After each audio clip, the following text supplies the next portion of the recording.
Supreme court के हुकुम बाद रेलवे इंतजामी तरफा घोड़की शहर के गोहर कॉलोनी गरीबाबाद मोहल्ले में ऑपरेशन शुरू कर छो है। इन वाल से रेलवे इंतजामिया जो इहो चवण है कि रेलवे ज़मीन से गैर कानूनी कब्जा किया वन ख़त्म करने लाइ ऑपरेशन कयो पियो वञे।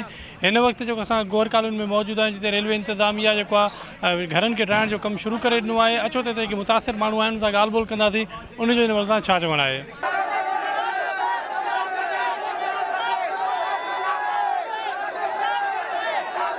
साईं कुछ ही कौन डीएस पो कम कई बीठो आहे।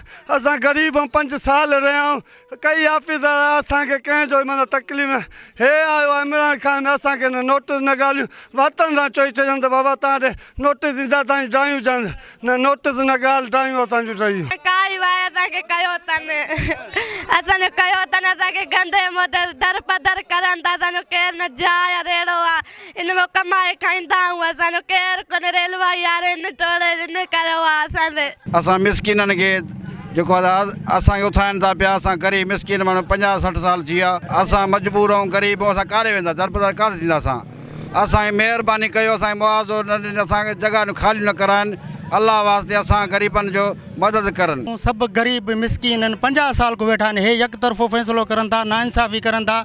गरीब काॾे वेंदा कोरोना जा सटियल आहिनि सब स्टेशन ते अची वेंदा गरीब काॾे वेंदा लाइन में वेंदा प्लेटफॉर्म ते वेंदा धरना थींदा गरीबनि खे नाजाइज़ी उथाइनि था। सुप्रीम कोर्ट के अर्ज़ु कयूं था वज़ीर आज़म के आला ऑफिसरनि खे अर्ज़ु कयूं था त असां महिरबानी करे असां आझा गरीबनि जा न ॾियनि। हिकु वेलो खाइनि था हिकु वेलो नथा खाइनि गरीब अलाए कीअं घरनि में पिया आहिनि कोरोना जा सटियल मोयल आहिनि के बीमार आहिनि के मरीज़ आहिनि के कीअं आहिनि के बेवा आहिनि औरतूं वीचारा गरीबनि जा घर न आहिनि त असां गरीबनि मिसकिननि जा घर न ठाहिया वञनि असांखे बेघर कयो थो वञे। असां 40 साल 50 साल थी वञे असां वेठा आहियूं असांजी उमिरि हिते गुज़री वई आहे अबे ॾाॾे खां वठी असां वेठा आहियूं।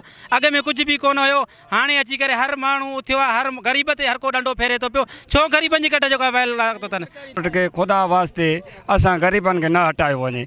असां 50 सालनि खां वठी असांजा ॾाॾा बाबा बि हिते मरी विया आहिनि खपी विया आहिनि। गोहर कॉलोनी अलीगढ़ खान जे नाले ते आहे तव्हां ॾिठो वञे त तव्हां ॿी जाइ ते किथे बि ॾिसो इंक्वायरी थी आहे हैदराबाद आहे कराची आहे पंजाब आहे किथे बि ॾिसो जेतिरो असांजी सिंध सां नाइंसाफ़ी आहे एतिरो कंहिं ॿियनि शहरनि में तव्हां ॾिसो त कंहिं शहर में एतिरी नाइंसाफ़ी थी आहे जेतिरी असांजी सिंध सां थी आहे। सादकाबाद रहीमियार तव्हां किथे बि वञो किथे बि त इहा ट्रेन जी रेलवे जो इंक्वायरी किथे बि तव्हां ॿुधायो त कंहिं जाइ ते थी आहे जेतिरी असांजी हिन गोहर कॉलोनी से नाइंसाफ़ी थी वञे थी त आवाम सॼो कुछ समझे थी पई।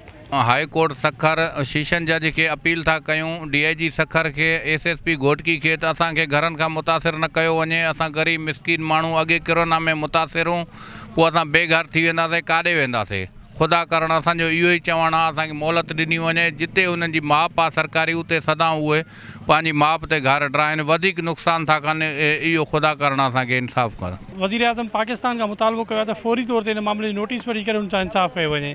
कैमरामैन अब्दुल कादिर मंगी सां गॾु माजिद अली संगड़ टाइम न्यूज़ घोटकी।